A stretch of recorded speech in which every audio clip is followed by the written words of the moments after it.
प्रिय साथियों नमस्कार। हमारे YouTube चैनल में आपका स्वागत है।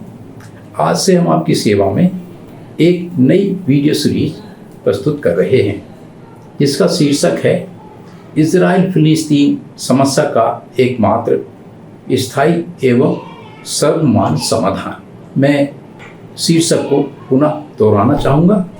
इजराइल फिलिस्तीन समस्या का एकमात्र स्थायी एवं सर्वमान्य समाधान। हमारा मानना है कि इस दशकों पुराने एवं जटिल समस्या के विषय में आपको हजारों वीडियोस देखने को मिल जाएंगे, हजारों पुस्तकें, एडिटोरियल्स, लेख एवं विद्वानों के विचार पढ़ने सुनने को मिल जाएंगे, किंतु इस समस्या के स्थायी एवं सर्वमान्य हल के विषय में न तो कोई सुनने देखने को कुछ मिलेगा और ना ही पढ़ने को। अतः इस समस्या के स्थायी समाधान एवं सर्वमान्य समाधान के लिए अपने कुछ विचार प्रस्तुत कर रहे हैं। हमारा यह प्रस्तुतिकरण तकनीकी स्वरूप का है, अतः हमने एक आलेख तैयार किया है जिसे हम पढ़कर आपकी सेवा में प्रस्तुत कर रहे हैं। अगर कोई विद्वान श्रोता असुविधा महसूस करते हैं तो हम इसके लिए क्षमा प्रार्थी हैं, किंतु हमारा यह दावा है कि इस आलेख में जो विचार प्रस्तुत किए गए हैं वे मौलिक एवं अनुसंधानात्मक प्रकृति के हैं। इस वीडियो सीरीज को हमने 4 एपिसोड में बांटा है। परिचय एवं भूमिका के रूप में हम प्रथम एपिसोड इस प्रकार से शुरू करते हैं। विद्वानों ने कहा है कि जब तक आप किसी एक बीमारी के मूल कारण या रोग कारक, जिसे इंग्लिश में काउजल ऑर्गेनिज्म कहते हैं, की पहचान नहीं कर लेते, उसकी प्रकृति को आप जान समझ नहीं लेते, तब तक आप इस बीमारी का स्थायी इलाज नहीं कर सकते, बीमारी को जड़ से समाप्त नहीं कर सकते। यह बात इजराइल फिलिस्तीन समस्या के लिए लागू होती है। इतना ही नहीं, इस समस्या में समय के साथ साथ अनेकों आयाम एवं कारक जुड़ते चले गए और जैसे जैसे समय बीतता गया यह समस्या आज तीसरे विश्व युद्ध के होने का कारण भी बन सकती है, ऐसा कई विद्वानों का कहना है। अब ऐसी अवस्था में अगर इस समस्या में उलझे किसी एक देश के राज प्रमुख या किसी सेना प्रमुख ने किन्हीं मानवीय कमजोरियों के कारण उत्तेजना के वशीभूत या बदले की भावना के वशीभूत इन दिनों इजराइल एवं फिलिस्तीन के बीच में जो भीषण युद्ध की अवस्था बनी हुई है, सीधे कूदने की कोशिश करते हैं, तो निश्चित ही क्रिया और प्रतिक्रिया का ऐसा क्रम चयन चलेगा कि चंद ही घंटों में सारा संसार तीसरे विश्व युद्ध की लपेट में आ सकता है या आ जाएगा। चंद ही घंटों में सारा संसार तीसरे विश्व युद्ध की लपेट में आने की बात हम इसलिए कह रहे हैं कि एक तो यह कि अब सारा संसार साइंस एवं टेक्नोलॉजी की वजह से हथेली पर रखे आंवले की तरह से हो गया है। दूसरे यह कि अगर यह कहा जाए कि सारा संसार बारूद के ढेर पर बैठा है तो अतिशयोक्ति नहीं होगी। तीसरे विश्व युद्ध की विभीषिका कैसी होगी, इस बात को विद्वानों ने कुछ इस प्रकार से व्यक्त किया है कि अगर चौथा विश्व युद्ध हुआ तो इंसान टहनियों पत्थरों से लड़ेगा। जैसा कि हमने पहले कहा है, इजराइल फिलिस्तीन समस्या के आयामों एवं कारकों, डायमेंशंस एंड फैक्टर्स की संख्या एवं प्रभाव इतना अधिक है कि उनका वर्णन करना तो यहाँ संभव ही नहीं है। इनका नाम गिनाना भी बहुत कठिन है, किंतु कुछ खास आयामों, कारकों का अति संक्षेप में वर्णन करना चाहेंगे। समस्या का पहला आयाम एवं कारक है धार्मिक, आध्यात्मिक, दार्शनिक आस्था संबंधी आयाम बनाम भौगोलिक आयाम एवं कारक। इस उपशीर्षक को मैं पुनः आपकी सुविधा के लिए समझने के लिए दोहरा रहा हूँ। समस्या का पहला आयाम एवं कारक है धार्मिक, आध्यात्मिक, दार्शनिक, आस्था संबंधी आयाम बनाम भौगोलिक आयाम एवं कारक, जिसे अंग्रेजी में डायमेंशंस एंड फैक्टर्स कहते हैं।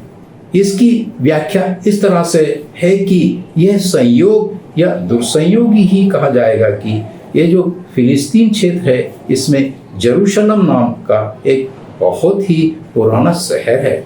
इसके विषय में यह कहा जाता है कि यह शहर या भौगोलिक क्षेत्र धार्मिक, आध्यात्मिक, दार्शनिक रूप से विश्व के 3 प्रमुख धर्म ईसाई, इस्लाम एवं यहूदी धर्म को मानने वालों के लिए एक पवित्र धार्मिक एवं आस्था का प्रमुख केंद्र है। यहाँ हमारे विचार से खास बात यह है कि इस वैज्ञानिक, तार्किक एवं हेतुवादी युग में धार्मिक, आस्था संबंधी आयामों, कारकों को बहुत अधिक बल दिया गया है, जिसकी वजह से तीनों धर्मों ईसाईयत, इस्लाम एवं यहूदी धर्म के अनुयायी इस छोटे से क्षेत्र यरूशलेम पर बहुत ही बुरी तरह से आकर्षित होते हैं। हर धर्म के अनुयायियों की कोशिश रहती है कि इस क्षेत्र पर सिर्फ उन्हीं का पूर्ण नियंत्रण हो। आज की स्थिति में इस्राएल के यहूदी इस पर बलात् कब्जा करने की कोशिश में लगे रहते हैं, जो इस्राएल के यहूदियों एवं फिलिस्तीन के मुस्लिमों के बीच संघर्ष का कारण बनता है। दूसरा आयाम या कारक ऐतिहासिक है। ऐसा माना जाता है कि ऐतिहासिक क्रम में इन तीनों धर्मों ईसाईयत, इस्लाम एवं यहूदी धर्म से संबंधित बड़ी बड़ी घटनाएं, इवेंट्स घटे हैं, परिवर्तन, मैनिफेस्टेशन हुए हैं। इनके परिणाम स्वरूप यरूशलेम के छोटे से भूखंड में ऐतिहासिक एवं पवित्र माने जाने वाली संरचनाएं जैसे कि अल अक्सा मस्जिद, एक चर्च जिसका हमें नाम याद नहीं आ रहा है, एवं एक ऐसी दीवार निर्मित है जिसे यहूदी लोग बहुत पवित्र मानते हैं। इन कारणों से भी इस क्षेत्र पर वर्चस्व एवं नियंत्रण के लिए माहौल तनावपूर्ण बना रहता है, संघर्ष की स्थिति बनी रहती है। अब चूंकि इजराइल की जो प्रभाविता डोमिनेंसी है, उसकी विस्तारवाद की नीति है, साथ ही साथ अमेरिका एवं यूरोपीय देशों का उसे जो समर्थन है, उसकी वजह से भी वो इस क्षेत्र में तनातनी एवं संघर्ष का माहौल बनाए रखता है। इजराइल फिलिस्तीन समस्या के ऐतिहासिक आयाम व कारक के ही संदर्भ में हमें एक बात और समझना होगा कि दूसरे विश्व युद्ध के बाद फिलिस्तीन नामक मध्य पूर्व एशिया के इस भूभाग पर एक निश्चित क्षेत्रफल में यहूदियों को लाला कर बसाया गया और इस निश्चित क्षेत्रफल को एक देश इजराइल राज्य का नाम दिया गया। लेकिन इजराइल के यहूदियों ने धीरे धीरे इस राज्य की सीमाओं का विस्तार करना शुरू कर दिया। दूसरी तरफ अमेरिका एवं अन्य यूरोपीय पश्चिमी देशों ने अंधाधुंध मदद कर करके इजराइल को सामरिक एवं आर्थिक औद्योगिक रूप से बहुत शक्तिशाली बना दिया। इजराइल की इस विस्तारवादी नीति के कारण संभवतः 1970 के दशक में अरब देशों से बहुत भीषण युद्ध भी हुआ, किंतु ये सभी अरब देश युद्ध तकनीक एवं युद्धक हथियारों के मामले में इजराइल से बहुत ही पीछे रहने के कारण बुरी तरह से हार गए। परिणाम स्वरूप इजराइल ने अरब देशों के खासकर फिलिस्तीन के बहुत बड़े भाग पर कब्जा भी कर लिया। 1970 के दशक के इस युद्ध के 2 घातक परिणाम और भी हुए। पहला यह कि पूरे अरब मध्य पूर्व एशिया में इजराइल ने अपनी धाक जमा ली दूसरे यह कि अरबों से भविष्य में खतरे को देखते हुए इजराइल की युद्ध क्षमता, मिलिट्री कैपेबिलिटी बढ़ाने के लिए तथा उसके अत्याधुनिकीकरण, अल्ट्रा मॉडर्नाइजेशन के लिए अमेरिका एवं अन्य यूरोपीय पश्चिमी देशों से अपार सहायता प्राप्त होने लगी। इस अवस्था का इजराइल ने बहुत ही नाजायज फायदा उठाया एवं पूरे मध्य पूर्व एशिया को हमेशा के लिए अशांत क्षेत्र, डिस्टर्ब्ड एरिया बना डाला। इस समस्या का तीसरा आयाम कारक है सांस्कृतिक धार्मिक विरोधाभास। वे लोग जो धर्म, दर्शन, शास्त्र एवं इतिहास के जानकार हैं, अच्छी तरह से जानते हैं कि स्वयं ईसा मसीह नस्ल से यहूदी जियोन थे एवं धर्म से यहूदीवाद, जिसे अंग्रेजी में जियोनिज्म कहते हैं, को मानने वाले थे। फिर उन्होंने इससे विद्रोह किया और ईसाई धर्म की स्थापना की, इसका प्रचार प्रसार किया। अतः पूर्ववर्ती यहूदीवाद, जियोनिज्म में एवं ईसाईयत में विरोधाभास एवं शत्रुता बनी रही। ये सब युगांतकारी एवं क्रांतिकारी घटनाएं एवं विकास मैनिफेस्टेशन जेरूशलम नामक क्षेत्र में हुई। उधर अरब में भी उस समय के धर्म संस्कृति, जो मूल रूप से मूर्ति पूजक व पाखंडवादी थे, से विद्रोह करके मोहम्मद साहेब ने अलग से इस्लाम धर्म की स्थापना की तथा इसका प्रचार प्रसार किया। पुराने उल्लेखों के अनुसार मोहम्मद साहेब जेरूशलम का भ्रमण किए थे, अतः यहाँ पर अलस्का मस्जिद का निर्माण हुआ। एक पवित्र इस्लामिक स्थान बैतुल मुक़द्दस भी यहाँ निर्मित है। एक ही भूभाग से विश्व के दो महान धर्मों के उदय एवं विकास होने के कारण वे मूल यहूदी नस्ल, जो इन दोनों धर्मों संस्कृतियों को स्वीकार करने से मना किए, तो उन पर दबाव आया। इससे उनका पलायन हुआ और वे सुविधा एवं समय अनुसार विश्व के विभिन्न क्षेत्रों, देशों में जाकर बसते चले गए। उन्होंने अपनी सांस्कृतिक, नस्लीय पहचान एवं पृथकता को कायम रखा। इस प्रक्रम में जर्मनी में यहूदियों का प्रादुर्भाव एवं प्रभाविता, डोमिनेंसी बहुत ही ऐतिहासिक एवं उल्लेखनीय घटना है। इतना ही नहीं, इस प्रश्नागत भौगोलिक क्षेत्र फिलिस्तीन में उपरोक्त धार्मिक सांस्कृतिक घटनाओं, बदलावों के अतिरिक्त अनेक राजनीतिक घटनाएं उथल पुथल भी हुई, जैसे कि ओटोमन एम्पायर के अधीन इस क्षेत्र का आना, फिर ओटोमन एम्पायर का पतन होना, मुस्लिमों एवं ईसाइयों में लंबे संघर्ष एवं अनेक युद्धों का होना इत्यादि।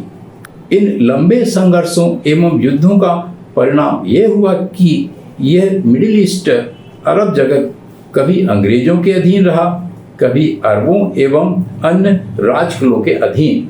इस प्रकार जैसे जैसे समय बीतता गया, इस समूचे क्षेत्र में धार्मिक, सांस्कृतिक, नस्लीय, सामाजिक, राजनीतिक, आर्थिक, व्यापारिक समस्याएं भी बढ़ती गई एवं जटिल भी होती चली गई।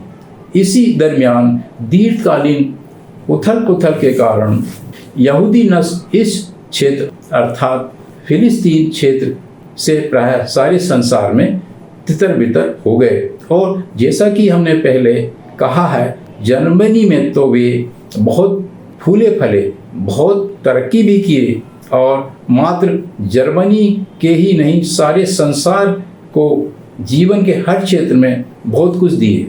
इस यहूदी कौम को ही सबसे अधिक बुद्धिमान, विद्वान, दार्शनिक, वैज्ञानिक, तार्किक और आविष्कारक कौम होने का श्रेय दिया जाता है। किंतु जैसा कि हमने अध्ययन किया है, इस कौम के उक्तानुसार वर्णित गुणों, मेरिट्स के होते हुए भी इनमें कुछ विशिष्टताएं भी रही हैं। यह कौम नस्लीय श्रेष्ठता में, नस्लीय शुद्धता में एवं स्वयं को अन्यों से भिन्न पृथक रखने में विश्वास करती है।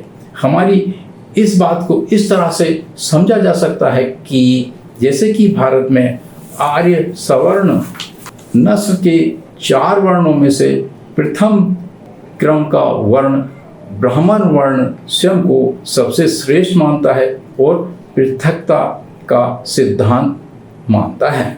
जर्मनी में हिटलर ने जिस नाजीवाद फासीवाद को जन्म दिया था उसके पीछे अनेक कारणों में से ये कारण भी था कि जर्मनी में एवं इसके आसपास के देशों में यहूदियों ने एक तरफ जीवन के हर क्षेत्र में अपनी प्रभाविता डोमिनेंसी स्थापित कर रखी थी, दूसरी तरफ वे जैसे कि हमने पहले कहा है नस्लीय श्रेष्ठता की भी भावना रखते थे।